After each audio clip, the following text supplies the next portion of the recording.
അന്നൂസ് കിച്ചന്റെ പുതിയൊരു വീഡിയോയിലേക്ക് എല്ലാവർക്കും സ്വാഗതം. അപ്പൊ ഞാൻ ഇന്ന് എന്താ ചെയ്യാൻ പോകുന്നതെന്നല്ലേ, ഞാനേ കുറച്ച് സോയാബീൻ എടുത്തിട്ടുണ്ട്. അത് ഞാൻ നല്ലോണം ഉപ്പിട്ട് പിന്നെ ചൂടുവെള്ളത്തിലിട്ട് കുറെ നേരം കോത്തു വെച്ചിട്ട് നല്ലോണം വാഷ് ചെയ്ത് അത് പിഴിഞ്ഞതിന്റെ ഇതെല്ലാം കളഞ്ഞിട്ട് നല്ല പൊടി പൊടിയായി അരിഞ്ഞു വെച്ചിട്ടുണ്ട്. ഞാൻ തോരൻ കണക്ക് വെക്കുകയാണ്. അതായത് നമ്മളെ എന്റെ നാട്ടിൽ കണവെന്നാണ് പറയുന്നത്, പല സ്ഥലത്തും പല ഇതാണ്. കൂന്തൽ എന്ന് പറയാം. അത് തോരൻ വെക്കുന്ന പോലെ ഞാൻ വെക്കാനായിട്ടാണ്.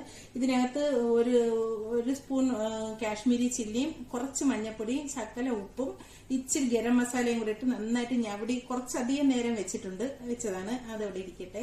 പിന്നെ ഞാൻ പാൻ വെച്ചിട്ടുണ്ട്, 2 സ്പൂൺ എണ്ണ ഒഴിച്ചിട്ടുണ്ട്. അപ്പൊ എണ്ണ ചൂടാകുമ്പോൾ നമുക്ക് അതിലോട്ട് കടുക് ഇട്ട് കൊടുക്കാം. കുറച്ച് കടുക്,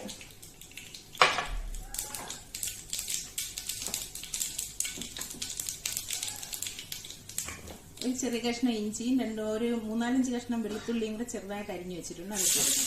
കറിവേപ്പില ഉണ്ടെങ്കിൽ ഇടുന്നത് നല്ലതാണ്. എൻ്റെ അടുത്തില്ല, അതുകൊണ്ട് ഞാൻ ഇട്ടില്ല. ഒരു വലിയ പച്ചമുളക് ചെറുതായിട്ട് ഞറക്കി വെച്ചിട്ടുണ്ട്, അതുകൂടെ ഇട്ട് കൊടുക്കാം.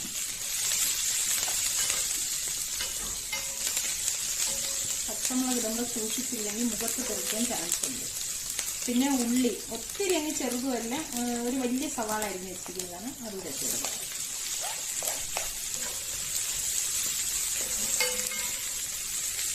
ഇതെല്ലാം ഒന്ന് വാടി വരുമ്പോൾ ഞാനൊരു ശകലം തേങ്ങാക്കൊത്ത് എടുത്ത് വെച്ചിട്ടുണ്ട്, കട്ട് ചെയ്ത് വെച്ചിരിക്കണം. അതും കൂടെ നമുക്ക് ഇതിൻ്റെ കൂടെ ഇട്ട് ഇതൊന്ന് വാടട്ടെ. മൂക്കണ്ട, ഒന്ന് വാടി വന്നാൽ മതി. ഞാൻ ഉപ്പ് അതിൽ ചേർത്തിട്ടുണ്ട്, അതുകൊണ്ട് ഉള്ളിക്ക് വേണ്ടി മാത്രമുള്ള ഉപ്പിട്ടാൽ മതി. കുറച്ച് ഉപ്പ്,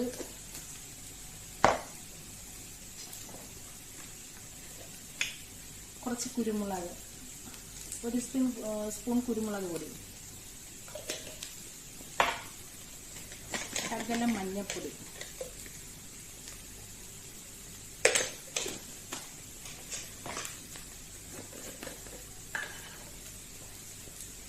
കുറച്ച് മുളക് പൊടി, സാധാ മുളക് പൊടിയാണ്.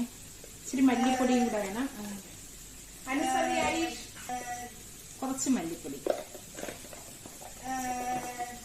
സവിയായി ഇതെല്ലാം മുളക് പൊടിയുടെ ഇതിൻ്റെയൊക്കെ പച്ചമണം ഒന്ന് മാറിയിട്ട്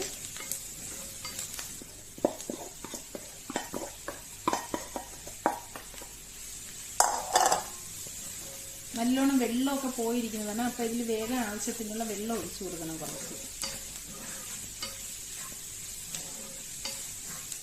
കുറച്ച് വെള്ളം ഒഴിക്കുന്നത്.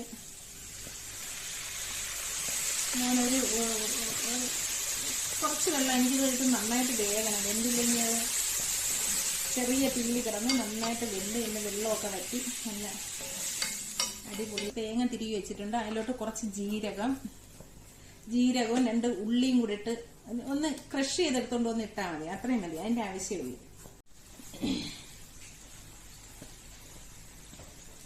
അപ്പൊ സോയാബീൻ വെന്തിട്ടുണ്ട്. ഞാനൊരു അരപ്പ് അരച്ചുകൊണ്ട് വന്നിട്ടുണ്ട്. നമുക്ക് ആ അരപ്പ് ഇതിനകത്തോട്ടിട്ട് കുറച്ചു നേരം ഒന്ന് മൂടി വയ്ക്കാം.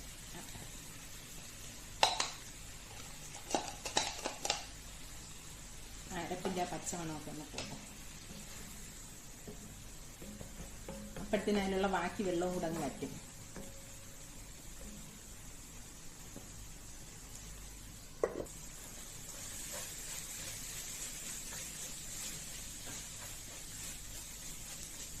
അപ്പൊ ഞാൻ തേങ്ങയൊക്കെ ഇട്ട് നല്ലോണം അരപ്പൊന്നിടയ്ക്ക് ഒരു ശക്കലം വെള്ളമൊന്ന് വറ്റാനുണ്ട്.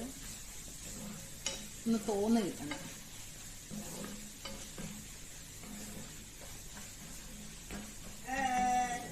സവിയായി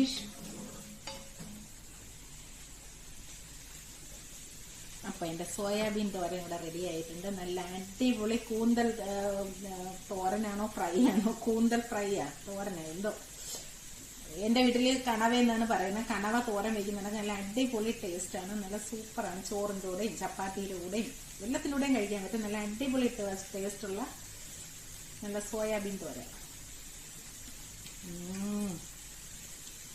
സൂപ്പർ.